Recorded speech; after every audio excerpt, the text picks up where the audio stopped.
Malgré des perspectives de croissance 2017 plutôt positives, il convient de garder à l'esprit certains points de vigilance. Les tentations protectionnistes du président Trump et les difficultés budgétaires de mise en œuvre de son programme, les échéances électorales européennes ou encore les conséquences du Brexit. Pour autant, la croissance mondiale semble connaître une accélération, modeste à ce stade, mais soutenue par des signaux positifs qui sont convergents. Une amélioration des indicateurs macroéconomiques, une reprise sensible des anticipations d'inflation et une hausse des taux.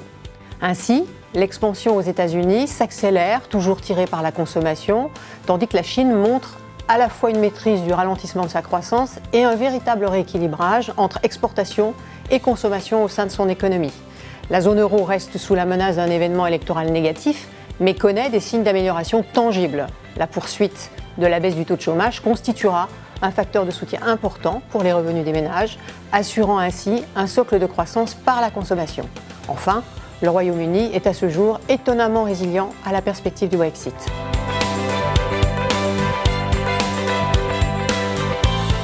La Réserve fédérale américaine est venue, le mois dernier, conforter ses attentes positives avec un rythme de normalisation des taux monétaires prévus en accélération à partir de 2017.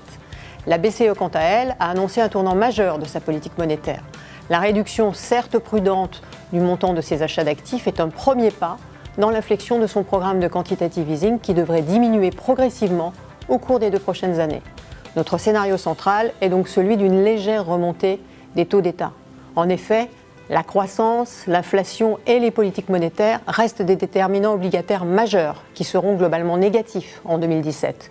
Nos convictions nous conduisent ainsi à rester peu exposés en duration sur les taux d'État aux États-Unis et en Europe.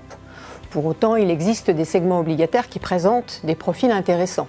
Notre préférence 2017 s'oriente vers les obligations indexées sur l'inflation et sur les classes obligataires à portage élevé qui devraient continuer de profiter d'un environnement de taux toujours bas, notamment en Europe. Notre prudence sur les taux d'État et nos convictions sur une accélération de l'inflation nous font préférer une exposition obligataire via des titres indexés sur l'inflation. Nous continuons également de privilégier les classes d'actifs à rendement élevé telles que les obligations souveraines émergentes, le marché du high yield et les dettes subordonnées financières. Les primes de risque de nombreux pays émergents paraissent intéressantes pour l'année 2017 et si le marché du high yield a livré en 2016 des performances satisfaisantes, nous pensons qu'il reste du potentiel sur ce marché sur lequel la demande ne se dément pas. Le marché des titres subordonnés, et notamment des subordonnés bancaires, reste une de nos recommandations fortes. La classe d'actifs offre des rendements encore attrayants et la possibilité de délivrer une performance intéressante, même dans un contexte de remontée graduelle des taux. Le secteur bancaire européen a été fortement pénalisé en 2016.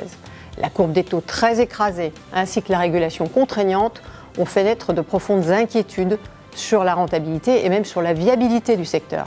Ces 2 facteurs vont moins peser en 2017.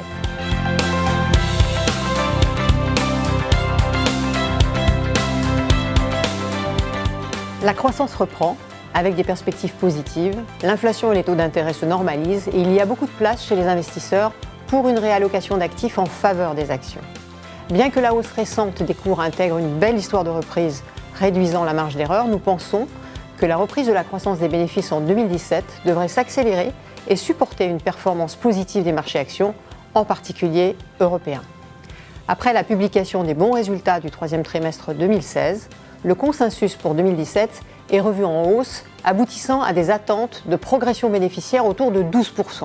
Selon nous, cette anticipation d'amélioration des profits des entreprises est essentielle à une poursuite du mouvement de hausse récent. En effet, la combinaison d'une progression des indices boursiers ces dernières années et de résultats en baisse dans la plupart des zones géographiques a tendu les niveaux de valorisation. Les bénéfices sont de fait stables ou en baisse ces derniers trimestres aux États-Unis et depuis 6 ans en Europe.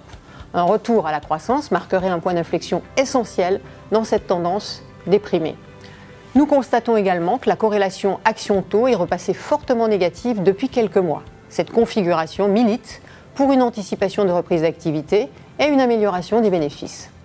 Ce mouvement boursier s'accompagne d'effets sectoriels marqués, avec un mouvement de rotation en faveur des valeurs cycliques au détriment des valeurs défensives de rendement.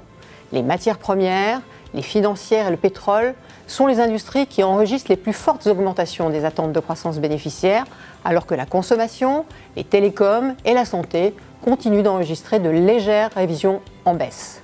Notre allocation géographique privilégie la zone euro, car elle est, selon nous, la zone qui offre le plus fort levier de performance lié à une accélération de la croissance mondiale et parce qu'elle est plus favorablement impactée par un dollar américain qui est en hausse. Elle est peu présente dans les portefeuilles institutionnels mondiaux et offre en outre un net retard de performance. Les raisons de cette sous-performance tiennent largement à un calendrier politique 2017 chargé et incertain, ainsi qu'aux difficultés qui persistent sur le système bancaire, notamment italien. Chaque incertitude levée au cours de cette année pourra être l'occasion de renforcer ses positions. Nous sommes à moyen terme plus circonspects à l'égard du marché américain en raison de sa valorisation tendue et nous sommes prudents à court terme sur les marchés actions émergents en raison de la force du dollar.